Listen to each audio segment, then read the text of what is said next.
In July 1755, a staggering 457 British soldiers fell, and 450 were wounded from a force of 1,300, their bodies strewn across the Ohio wilderness after a mere 3 hours of battle. Native warriors, faces streaked with war paint, crouched in the forest, their musket fire shattering General Edward Braddock's army. As Braddock, in his blood-soaked scarlet coat, toppled from his horse, he gasped, "Who would have thought it?" Historian Fred Anderson notes in Crucible of War that this clash proved the supremacy of native tactics in the wild. How did 600 warriors, with French-Canadian allies, crush an empire's might? And what lessons did this forge in George Washington, his blue militia coat pierced by 4 bullets yet standing unharmed? Watch to uncover the truth. On the 3rd of July, 1754, a young George Washington, just 22 years old and clad in a blue Virginia militia coat, stood in the muddy confines of Fort Necessity.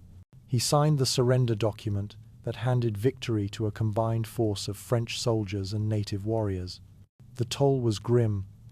31 British and colonial soldiers lay dead, 70 were wounded, and 369, including Washington himself, were taken prisoner. The Franco-Indian alliance, by contrast, lost only 3 men with 19 wounded. Historian David Preston, in his book Braddock's Defeat, calls this clash a stark lesson in the vulnerability of colonial forces against a disciplined and terrain-savvy enemy. Washington's first major military test ended in humiliation, his ambition bruised but not broken, setting the stage for his return to the Ohio wilderness. The scene at Fort Necessity was one of despair. Torrential rain had soaked the great meadows, turning the ground into a quagmire. Muskets, drenched and useless, failed the colonial militia as they faced relentless fire from their foes. Dead and wounded soldiers littered the field, their blood mixing with the mud. The fort, a crude stockade of wooden stakes, offered little protection against the 600 native warriors and 100 French regulars who encircled it. According to historian Fred Anderson in Crucible of War, the downpour not only crippled British defences, but also emboldened the attackers, who exploited the chaos. This defeat, though small in scale, hinted at the devastating losses that awaited the British in the Ohio Valley, a grim prelude to a larger reckoning. Under the terms of surrender, Washington led his battered force out of Fort Necessity on the 4th of July, 1754. The agreement forbade their return to the region for 1 year, a condition enforced by the French holding 2 British officers, Captains James Mackay and Robert Stobo, as hostages. Washington, his sword still at his side but his pride wounded, marched his men eastward. The retreat was orderly but tense, with the knowledge that any misstep could provoke further violence.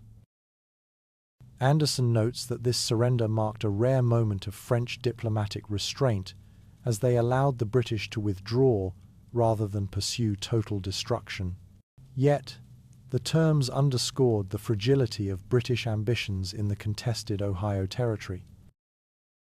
The retreat from Fort Necessity was marred by hardship.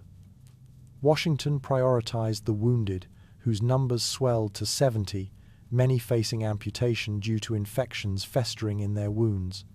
Medical supplies were scarce, and the journey was grueling, with men limping or carried on makeshift stretchers. Native warriors, emboldened by victory, harassed the column, looting supplies and taunting the defeated.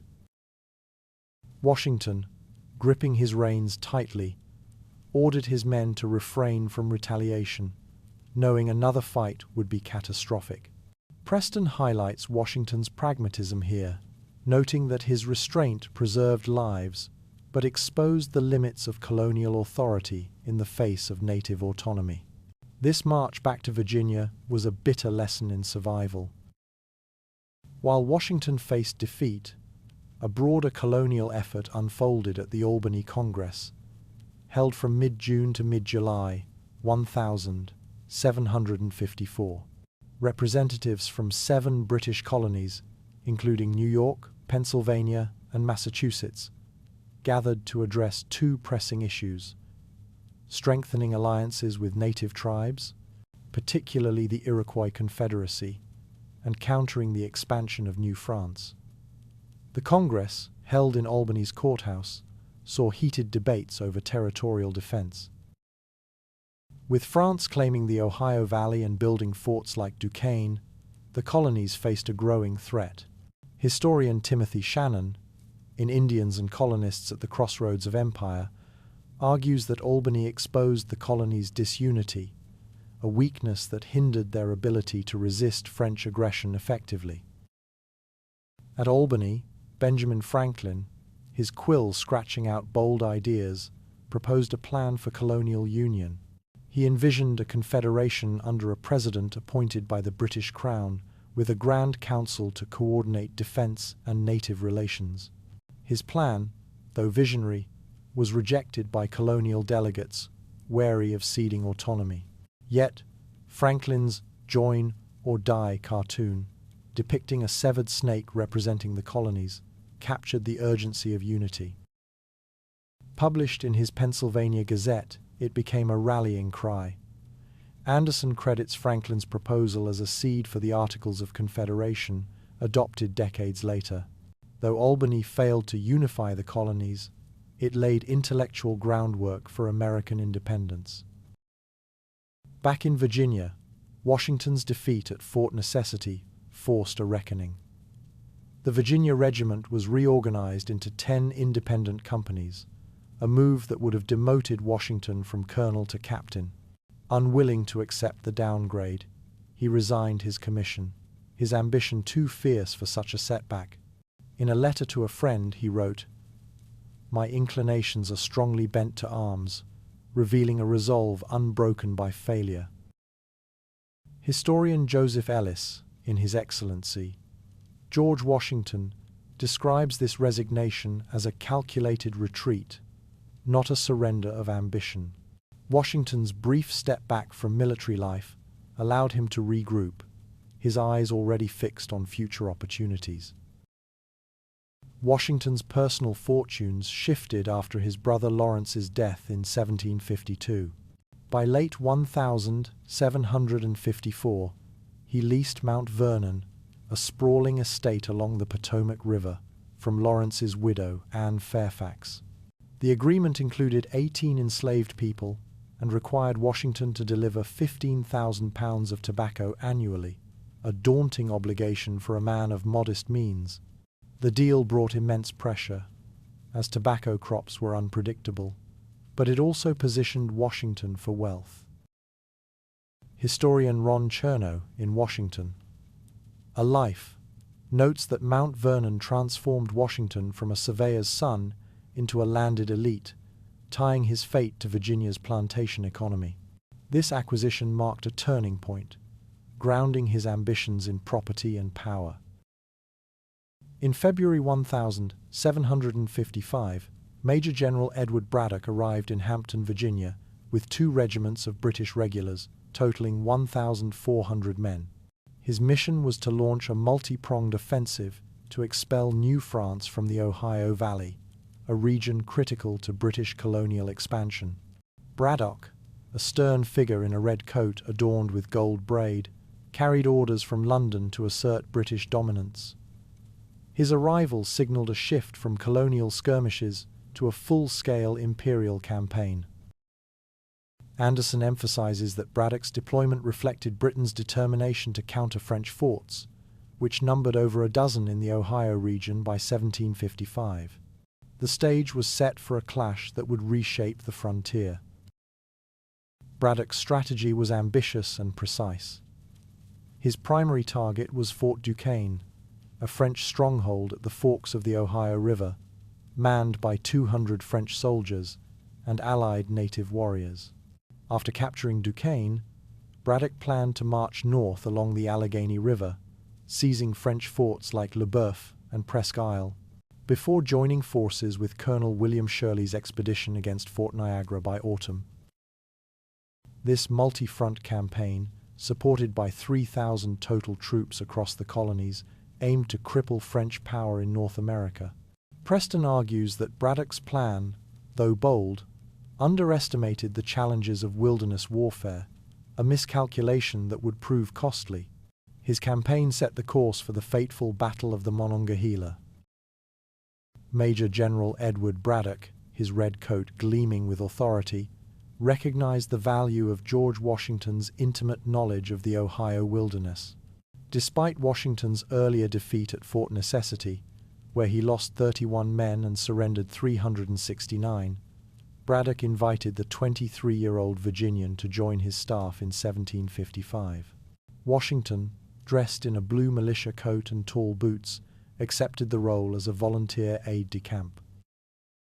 Historian David Preston, in Braddock's Defeat, notes that Braddock's decision reflected a pragmatic need for local expertise, as the Ohio Valley's dense forests and rivers were unfamiliar to British regulars. Washington's presence bridged the gap between colonial experience and British ambition, though tensions simmered beneath the surface.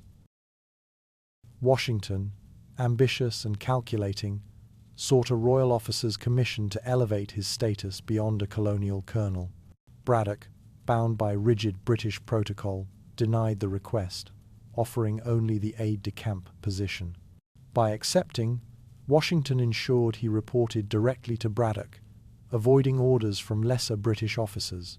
This move, as historian Ron Chernow observes in Washington, A Life, showcased Washington's knack for preserving his autonomy while serving a superior. His blue coat, often dusted with the grit of Virginia trails, symbolized his colonial roots, yet his aspirations reached toward imperial recognition. This delicate balance defined his role in Braddock's campaign. Had Washington secured the Royal Commission, his path might have diverged sharply. A British officer's oath could have bound him to the crown, potentially preventing his later role as Commander-in-Chief of the Continental Army in 1775. Historian Joseph Ellis, in his Excellency, George Washington, argues that this rejection was a pivotal moment, preserving Washington's loyalty to Virginia and the colonies. The denial, though a slight, kept Washington's ambitions untethered, allowing him to evolve into a revolutionary leader. His refusal to be subsumed by British hierarchy hinted at the independence that would later define his legacy. Washington's political acumen extended beyond the battlefield. In 1755, he quietly tasked his younger brother, Jack Washington, with gauging support for a potential run for the Virginia House of Burgesses. Jack, less imposing but loyal, canvassed local sentiments in Westmoreland County. Finding insufficient backing, Washington chose not to campaign, a decision that historian Fred Anderson, in Crucible of War, calls a masterstroke of restraint. This choice avoided a public failure that could have tarnished his reputation. Washington's ability to navigate political currents, even at 23, revealed a mind as strategic in council chambers as on the frontier. By May 1755, Washington handed the reins of Mount Vernon to Jack and rode to Frederick, Maryland, to join Braddock's expedition. Mount Vernon, with its 2,000 acres and 18 enslaved workers, was a weighty responsibility, demanding 15,000 pounds of tobacco annually for lease payments. Leaving it behind, Washington donned his militia coat and prepared for the Ohio wilderness. Preston notes that this departure marked Washington's return to military life after a brief hiatus, driven by a hunger for redemption after Fort Necessity. His journey to Frederick was not just a physical march, but a step toward reclaiming his martial destiny. As Braddock planned his assault on Fort Duquesne, Washington offered a stark warning. He described the native warriors' tactics: swift ambushes, strikes from cover, and rapid retreats, all designed to disrupt larger forces. These methods, honed by tribes like the Delaware and Shawnee, contrasted sharply with the rigid, open-field formations of European armies. Braddock, his gold braid catching the sunlight, listened but dismissed the advice. Anderson argues that Washington's counsel, rooted in his 1,754 defeat, was a prescient attempt to adapt British strategy to the frontier. Yet, Braddock's refusal set a perilous course, underestimating an enemy he barely understood. Braddock's arrogance reached a peak in his scornful retort to colonial concerns. "These savages may be a formidable enemy to your militia, but upon the king's regular and disciplined troops, it is impossible they should make any impression," he declared. This statement, recorded by Washington's aide, dripped with disdain for both native warriors and colonial fighters. Preston highlights this as a fatal misjudgment, reflecting a broader British tendency to view the frontier as a mere extension of European battlefields. Braddock's words, delivered with a sneer, would soon be tested by the very warriors he mocked. In June 1755, Braddock's force of 3,000 men, including 1,400 British regulars and 1,600 colonial militia, began its march toward Fort Duquesne. Accompanying them were 50 women, tasked with cooking and laundry, and hundreds of cattle for provisions. The column, stretching over a mile, was burdened by 30 heavy wagons and 12 cannons, each requiring teams of horses. Anderson notes that this cumbersome train, designed for European campaigns, was ill-suited for the Ohio wilderness. The expedition's slow pace, often halted by the need to ford streams or clear paths, foreshadowed the vulnerabilities that native warriors would exploit. The Appalachian terrain proved a relentless adversary. Dense forests, tangled with vines, and narrow trails, some only 3 feet wide, slowed Braddock's advance to a crawl. On some days, the army covered just 2 miles, as soldiers hacked through underbrush with axes. The 3,000-man force, spread across 100 miles of wilderness, struggled to maintain cohesion. Preston emphasizes that the region's geography, with its steep ridges and hidden ravines, favored defenders who knew its contours.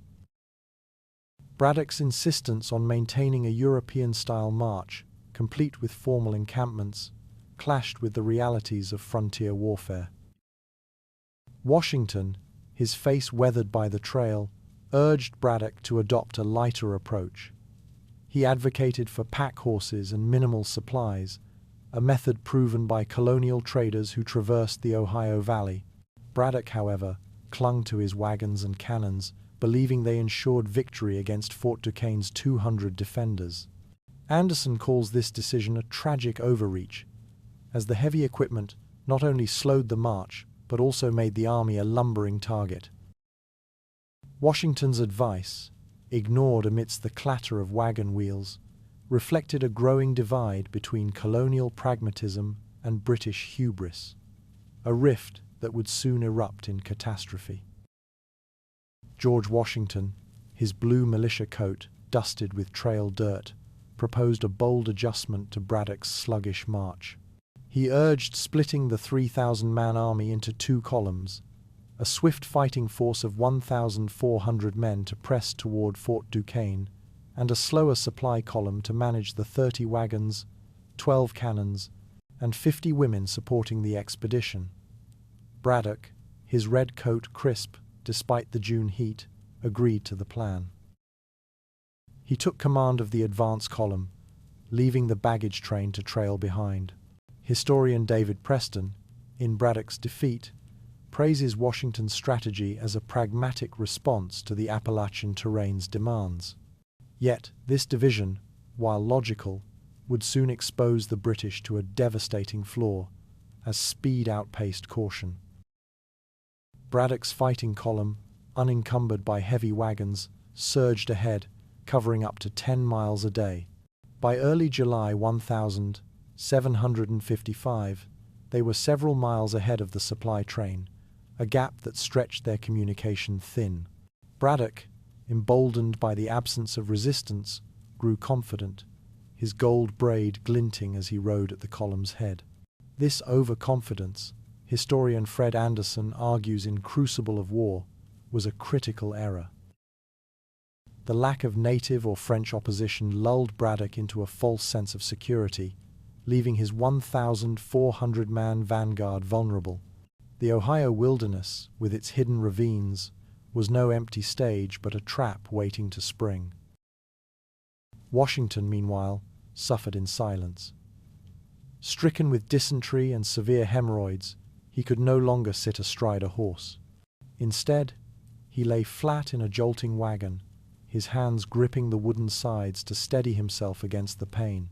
His illness, which caused relentless diarrhea and burning discomfort, sapped his strength, reducing the 23-year-old to a shadow of his usual vigor. Historian Ron Chernow, in Washington, A Life, notes that this physical ordeal tested Washington's resilience, yet he remained active in Braddock's counsels. His determination to endure, despite a body racked by sickness, foreshadowed the tenacity that would define his later leadership. Braddock, observing Washington's plight, offered a remedy: Dr. James's powder, a medicinal blend of phosphate of lime and antimony, popular in the 18th century for treating ailments. Washington, desperate for relief, took the powder and later called it the finest medicine in the world. While it likely offered little more than temporary comfort, the gesture revealed a rare moment of camaraderie between the stern general and his colonial aide. Preston suggests that Braddock's concern, though practical, hinted at growing respect for Washington's grit. This small act of care stood in stark contrast to the looming disaster awaiting the expedition.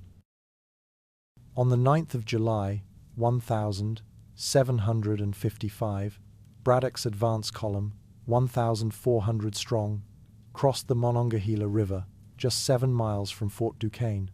The crossing, executed under a clear summer sky, seemed a triumph of British discipline.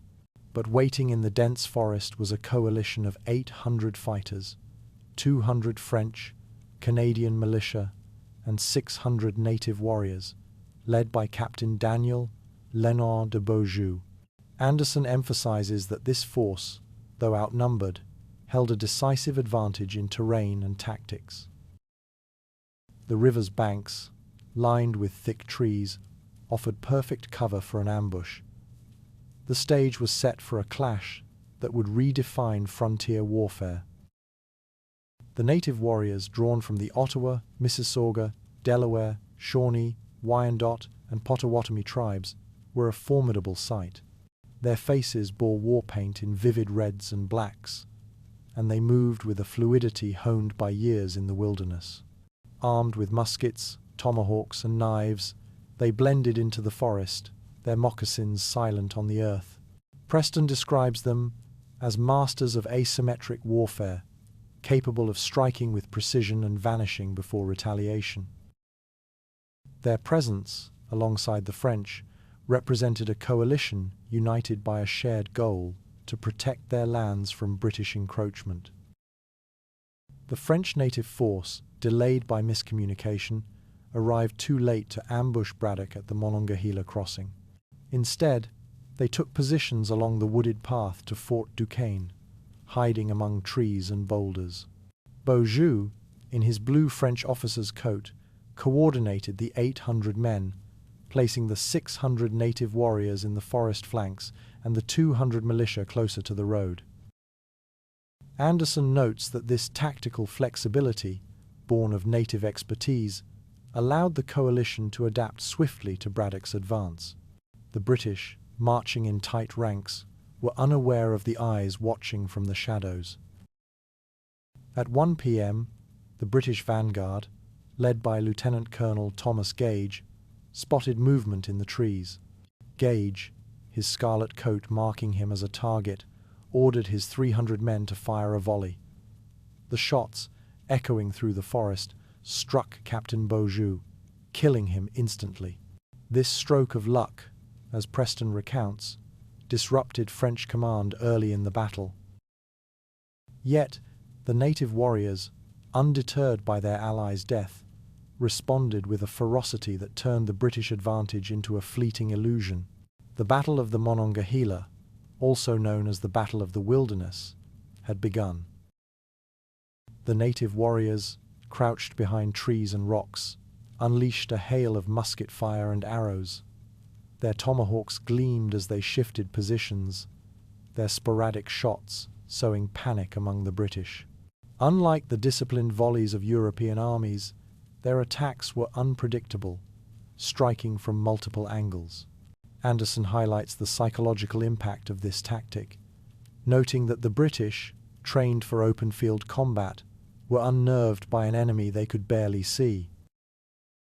The redcoats, in their bright uniforms, stood exposed, their training ill-suited for the forest's deadly embrace. The British, clinging to their European tactics, attempted to form orderly columns under Gage's command. This decision, meant to restore discipline, made them easy targets. The 300-man vanguard, already battered by native fire, began to retreat, only to collide with Braddock's main force of 1,100 advancing from behind. The result was chaos. Soldiers stumbled over one another, their bayonets useless in the tangled melee. Preston describes this collision as a catastrophic blunder, amplifying the native warriors' advantage. The British, now a disorganized mass, faced an enemy whose precision and terrain mastery would dictate the battle's brutal outcome. The opening salvos of the Battle of the Monongahela on the 9th of July, 1755, proved deadly for British leadership. 18 officers, their scarlet coats vivid against the green forest, fell within minutes, their swords raised high as they urged their men forward.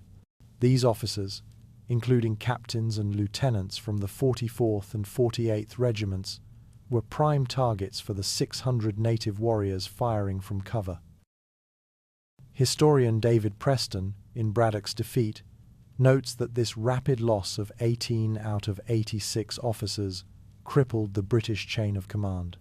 Without clear leadership, the 1,400-man force began to fracture, their disciplined ranks dissolving into a panicked mass under the relentless native assault. General Edward Braddock, his red coat emblazoned with gold braid, attempted to rally his troops. He ordered them to form lines, but the native fire, coming from hidden positions, pinned the British into a narrow killing zone, just 250 yards long and 100 feet wide. Soldiers huddled together, their muskets raised but with few targets in sight. The 600 warriors, alongside 200 French-Canadian militia, used the forest's trees and boulders as shields, striking with precision. Fred Anderson, in Crucible of War, describes this as a textbook example of asymmetric warfare, where terrain and tactics trumped numbers. Braddock's efforts to reorganize were futile, as the British became trapped in a deadly crucible. British return fire was woefully ineffective. The native warriors, painted in red and black, darted between trees, visible only in fleeting glimpses as they reloaded their muskets or notched arrows. The British, trained to aim at massed formations, struggled to hit these elusive targets. Of the 1,400 rounds fired by Gage's vanguard in the first hour, fewer than 50 found their mark, according to Preston's analysis. This inefficiency compounded the British plight, as their volleys often struck trees or empty air. Anderson argues that the psychological toll of fighting an unseen enemy was as damaging as the physical losses, eroding British morale with every missed shot. Worse still, the British lines, packed tightly in a desperate bid for order, led to tragic friendly fire. Soldiers in the rear, unable to see through the smoke and chaos, fired into their own comrades. At least 20 men, based on survivor accounts, died from British bullets, their red coats stained by the blood of allies. Preston calls this a grim irony, as the very discipline Braddock prized became a liability in the forest. The 1,400 troops, now a tangled mass, faced not only the enemy, but also their own misdirected fire, amplifying the carnage in the 250-yard death trap. The rear guard, tasked with protecting the 12 siege cannons and 30 wagons, was abandoned in the chaos. Civilian teamsters, hired to drive the supply train, cut their horses free and fled, leaving tons of ammunition and provisions unguarded. The 200 men assigned to the rear, mostly colonial militia, scattered or fell under native fire. Anderson notes that this collapse of the supply line severed Braddock's ability to sustain a prolonged fight. The loss of the rear guard, meant to anchor the army, exposed the expedition's fragility, a direct result of Braddock's failure to adapt to frontier warfare. Among the expedition's 50 women who cooked and washed for the army, the toll was horrific. Over half, at least 25, were killed outright, their screams drowned by the crack of muskets. These women, dressed in simple linen shifts and aprons, had followed the army for meagre wages, unaware of the danger. Their deaths, as Preston recounts, underscored the human cost of Braddock's overconfidence, which dismissed Washington's warnings about native tactics. The loss of these civilians, caught in a war not of their making, added a layer of tragedy to the British defeat, their sacrifice a stark reminder of the campaign's miscalculations. Braddock, undaunted, rode through the carnage, his general's sash gleaming as he shouted orders. He had already lost 3 horses, shot from under him, yet he mounted a 4th, his courage unwavering. For 3 hours, he braved the storm of bullets, until a musket ball tore through his back, toppling him to the ground. Anderson emphasizes Braddock's bravery, noting that his refusal to retreat inspired his men, even as it cost him his life. His fall, after leading 1,400 men into battle, marked the breaking point for the British, as hope of victory crumbled with their commander. George Washington, though weakened by dysentery, emerged as a figure of resilience. Despite his illness, he fought on, his blue coat now tattered. 2 horses were shot from under him, yet he remounted, aided by his men, his hands trembling from exhaustion. 4 bullets pierced his coat, leaving holes in the fabric but miraculously sparing his body. Historian Ron Chernow, in Washington, A Life, calls this survival a defining moment, cementing Washington's reputation as a providentially protected leader. His courage under fire, amidst the chaos of 1,400 faltering troops, foreshadowed the grit that would later carry him through the American Revolution. The British losses were staggering. Of the 1,400 men in the advance column, 457 lay dead, 450 were wounded, and dozens were captured. The native and French force, by contrast, lost fewer than 30 men, a testament to their tactical superiority. Preston calculates that the British casualty rate, nearly 70%, was among the worst in 18th century warfare. The forest floor, littered with red-coated bodies and broken muskets, bore witness to a defeat that shattered British ambitions in the Ohio Valley. The battle's outcome sent shockwaves through the colonies, exposing the limits of European military might. The aftermath was grim for those captured. James Smith, a colonial soldier taken prisoner, later recounted the horrors of that night. Native warriors, their faces still painted, tortured, and burned several captives alive in rituals of vengeance. Smith, bound and forced to watch, described the screams echoing through the forest, a chilling epilogue to the day's slaughter. Anderson contextualizes these acts as part of native warfare traditions, driven by grief and retribution for losses in prior conflicts. The brutality, though shocking to British sensibilities, reflected the deep stakes of the Ohio Valley struggle, where survival demanded fierce resolve. As General Edward Braddock lay mortally wounded, his life ebbing away on the blood-soaked forest floor, he issued his final command.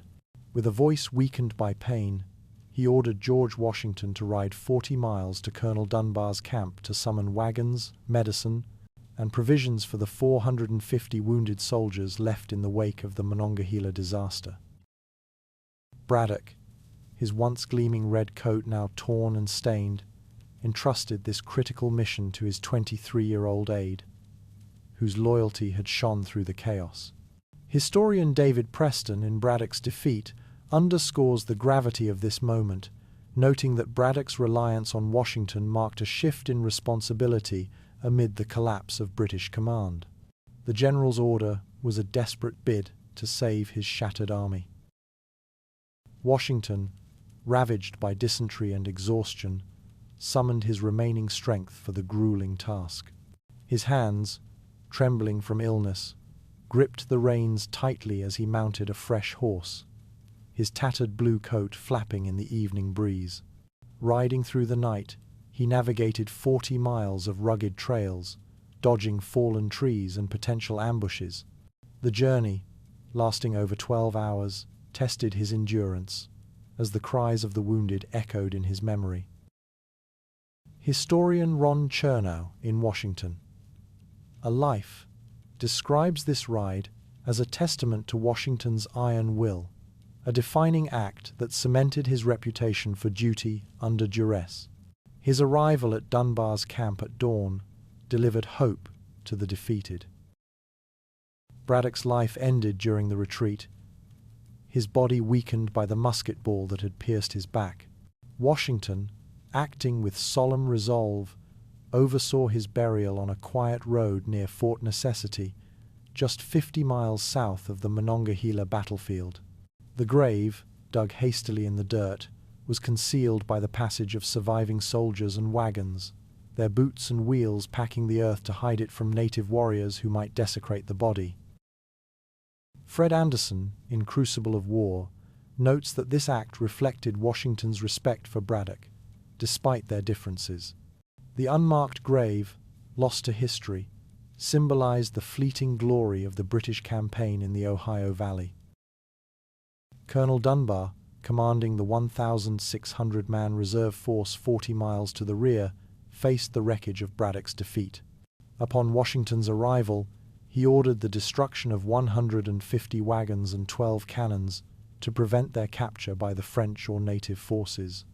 The bonfires, consuming tons of supplies, lit the night sky, a stark admission of failure. Dunbar then led the remaining 900 able-bodied survivors, along with 450 wounded, toward Philadelphia, a 200-mile march of shame.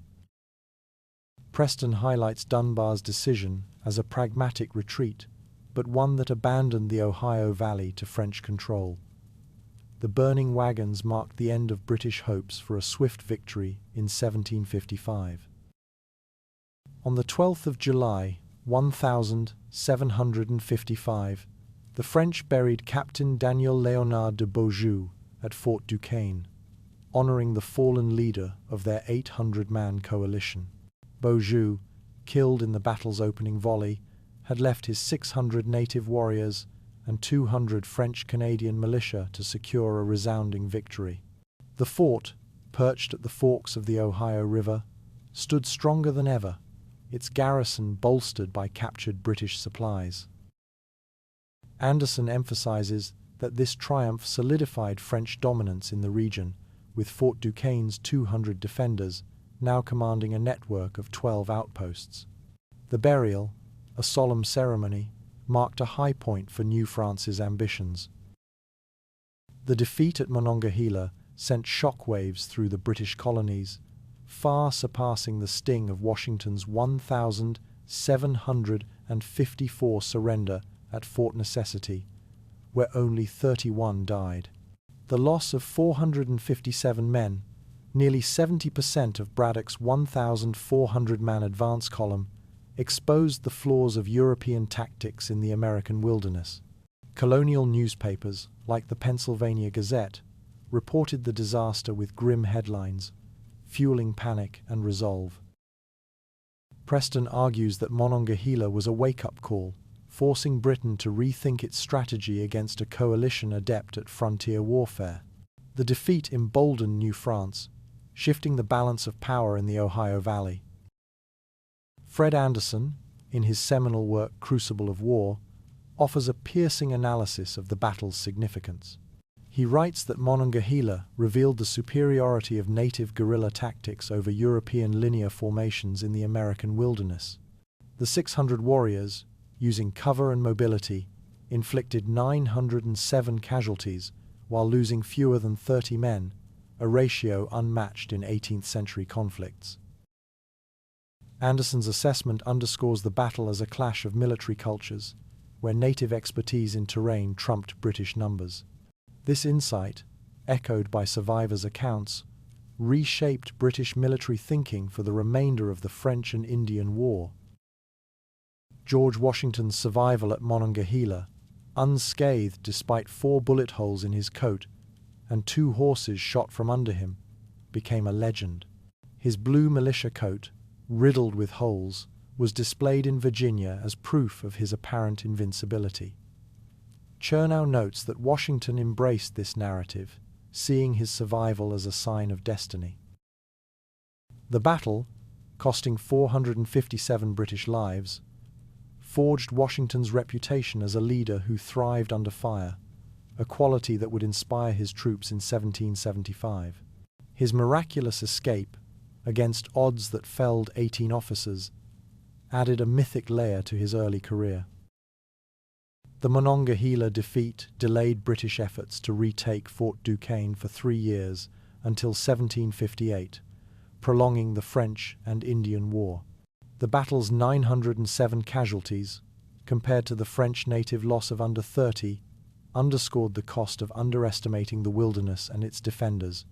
Anderson argues that the setback galvanized colonial resolve, as Virginia and Pennsylvania raised 2,000 new militia in 1756 to counter French gains.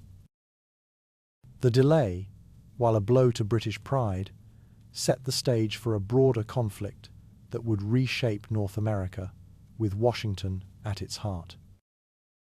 In his final act, Braddock bequeathed his battle sash and 2 pistols to Washington, a gesture of respect from a fallen commander. The sash, a crimson silk band worn across Braddock's chest, and the pistols, engraved with his initials, symbolized a transfer of duty. Preston notes that this bequest, made as Braddock lay dying, acknowledged Washington's courage amid the slaughter of 457 men. The young colonel, rising from the ashes of defeat, carried these tokens back to Virginia, where they became relics of a battle that forged his path to greatness. Washington's emergence, against the backdrop of Monongahela's tragedy, marked the birth of a leader destined to challenge empires.